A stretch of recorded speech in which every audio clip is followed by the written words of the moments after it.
Perang nikel bikin mangkel, Jokowi tantang balik Uni Eropa.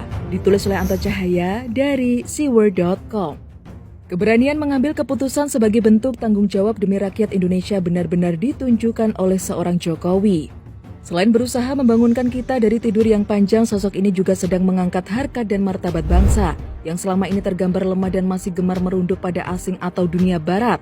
Jokowi tak ingin bangsa ini dipersepsikan sebagai kacung. Untuk bangsa sebesar Indonesia, sekedar membangun pondasi awalnya saja satu dasawarsa tak cukup. Sedih tapi kembali mesti saya utarakan untuk mengingatkan dan melek atas fakta. Coba perhatikan, selain fokus bangun negeri, Jokowi cukup direpotkan harus merebut kembali sumber kekayaan alam yang puluhan tahun dikuasai asing dengan kerjasama yang merugikan dan hanya dinikmati para mafia. Saban tahun, Indonesia harus rela melihat kekayaan alamnya dinikmati negara lain. Apalagi saat harga komoditas dunia meningkat, membuat Indonesia semakin merana. Sebab tidak bisa meraup maksimal hasil kekayaan alamnya, ini benar-benar ironis. Kini kita patut berbangga melalui seorang Jokowi, sejumlah titik tambang yang kembali ke pangkuan Ibu Pertiwi. Meski tak sepenuhnya dinasionalisasi, namun setidaknya Indonesia kini bisa berbangga karena mendapat pembagian keuntungan paling besar.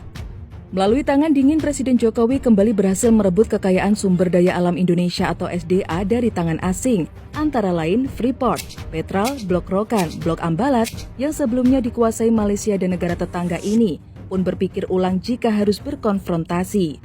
Kemudian ada Blok Mahakam, Newmont, dan yang terbaru tambang nikel raksasa Brazil, PT Vale Indonesia Tbk atau Inco.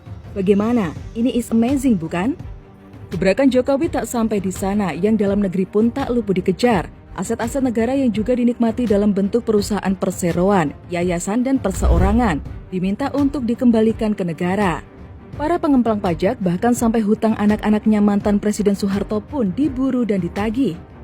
Coba bayangkan saja jika hal di atas itu dikerjakan pemimpin sebelum Jokowi, bisa lebih fokus benahi yang lainnya. Dan mungkin kita tak perlu harus menunggu hingga tahun 2045 yang disebut tahun emas.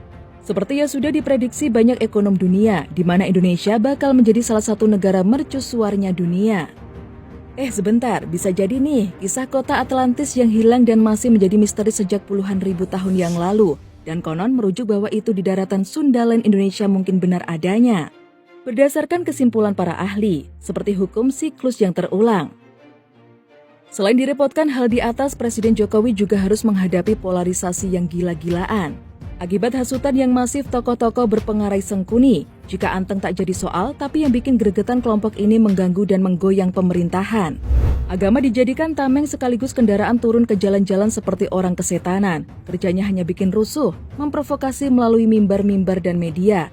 Sedang yang kelompok radikalis sibuk merencanakan niat jahat mengganti ideologi bangsa. Well, seperti yang sudah kita tahu bersama beberapa waktu yang lalu, Uni Eropa geram ke Indonesia. Pasalnya, Presiden Jokowi membuat keputusan melarang ekspor nikel ke Eropa, dan akibatnya apa? Indonesia diancam akan digugat ke Organisasi Perdagangan Dunia atau WTO.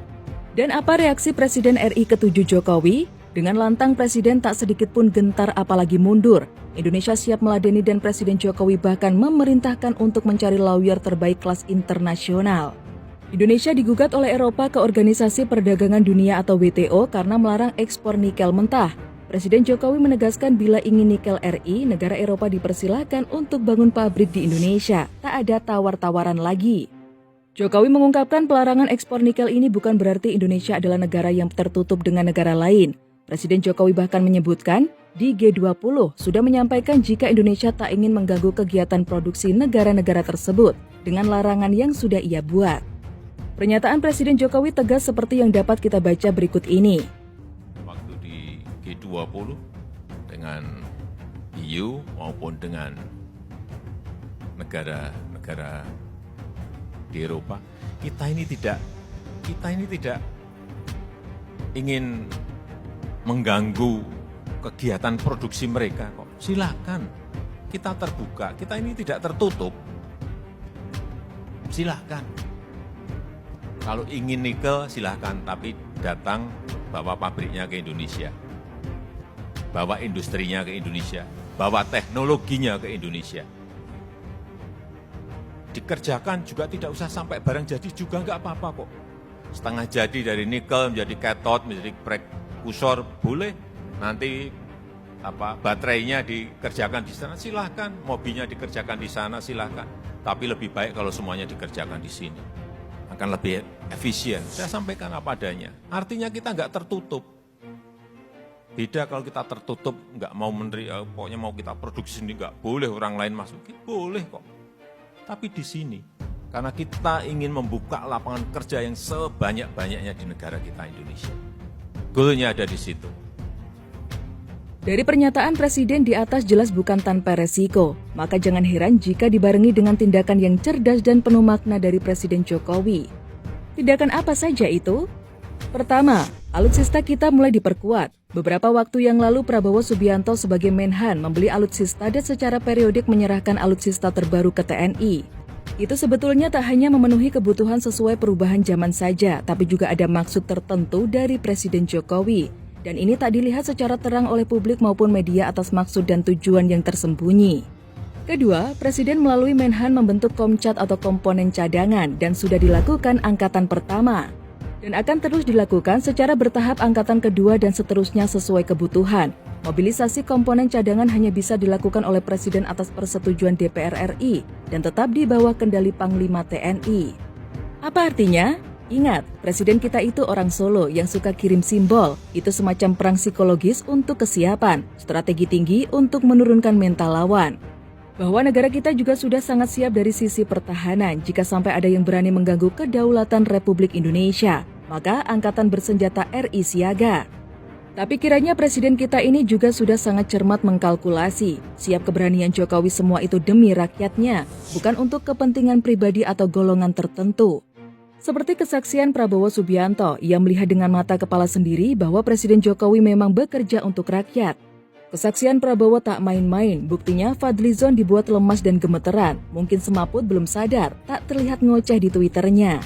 Permintaan Presiden sederhana saja, ia mau orang-orang Eropa itu agar bangun pabriknya di Indonesia, maka dengan demikian diharapkan akan membuka lowongan kerja. Maka secara otomatis negara kita mendapatkan keuntungan berlipat ganda jika mau nikel bangun pabrik di sini, kata Presiden Jokowi tegas. Coba saja jika presidennya bukan Jokowi, barangkali akan tunduk pada Eropa menyerahkan dan merelakan kekayaan sumber daya alam Republik ini terus dikeruk mereka, dan para mafia yang menyaruh pejabat publik pun pesta pora.